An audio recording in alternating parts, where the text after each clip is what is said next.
నేను డీసీపీ ఉన్నప్పుడు ఒక రిపోర్టర్ అప్పుడు ఓల్డ్ సిటీ నుంచి సలామీ ఇచ్చారు.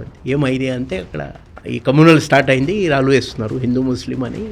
ఈ ప్రెస్ మీట్ అవుతున్నప్పుడు అక్కడ అవుతున్నాయి. సో ఇమీడియట్లీ నేను వెంట మన్నపేట ఏరియా అని రక్షక్ అని జాలీ వెహికల్ అది ఐరన్ గ్రిడ్ ఉన్న వెహికల్ అది మన ప్రతి లేన్కి వెళ్ళి వాళ్ళకి సంజాయించి ఇంట్లో పంపడం అని అట్లా చేస్తున్నప్పుడు ఒక ప్లేస్లో వాళ్ళు 3rd ఫ్లోర్ నుంచి నా మీద ఫ్లవర్ పాట్ వేశారు. ఆ సిమెంట్ ఫ్లవర్ పాట్. లక్కీలీ నాది హెల్మెట్ ఉంది, నా గన్మెన్ నాకు లాగేశారు. సో మళ్ళీ మనం ఆ బిల్డింగ్ మీద పైకి వెళ్తే వాళ్ళు ఆ బిల్డింగ్ నుంచి వేరే బిల్డింగ్కి జంప్ చేశారు. మళ్ళీ అక్కడ నుంచి ఇంకో వేరే లేన్లో వెళ్ళినప్పుడు నాకు తెలీదు అది. నేను అంతా సంజాయిస్తున్నారు మాతో 4 ఆ స్పెషల్ టీం అని వాళ్ళు ఉన్నా నాతో. మిగతా అందరూ మా సిబ్బంది ఎక్కడా తెలీదు. ఎవరు ఈ షోలేలో వస్తారని లాగా అదే ఇద్దరు అదే ఉదర్ బాకీ మేరే సాత్ అని.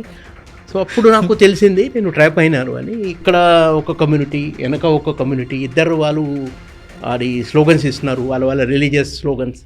సో నేను స్టేట్లో మళ్ళీ ఎస్ఓఎస్ ఇచ్చారు, ఇట్లా ప్రాబ్లం ఉంది ఇక్కడ. ఇప్పుడు టాస్క్ ఫోర్స్ రామచందర్ అని ఇన్స్పెక్టర్, ఆయన 10 మందితో ఇమీడియట్ రావడం జరిగింది. సో రామచందర్ టీం మా టీం మొత్తం అలా డివైడ్ చేస్తూ మనం ఛార్జ్ చేసాము. అప్పుడు నేను గాలిలో ఫైరింగ్ కూడా చేశాము. అప్పుడు మాకు తెలిసింది ఇది ఎప్పుడైనా ఇలాంటి పరిస్థితిలో పక్కా నమ్మకం ఉన్న వాళ్ళు మనతో పెట్టాలి. ఇట్లా పరిస్థితి వస్తుంది ఎప్పుడైనా.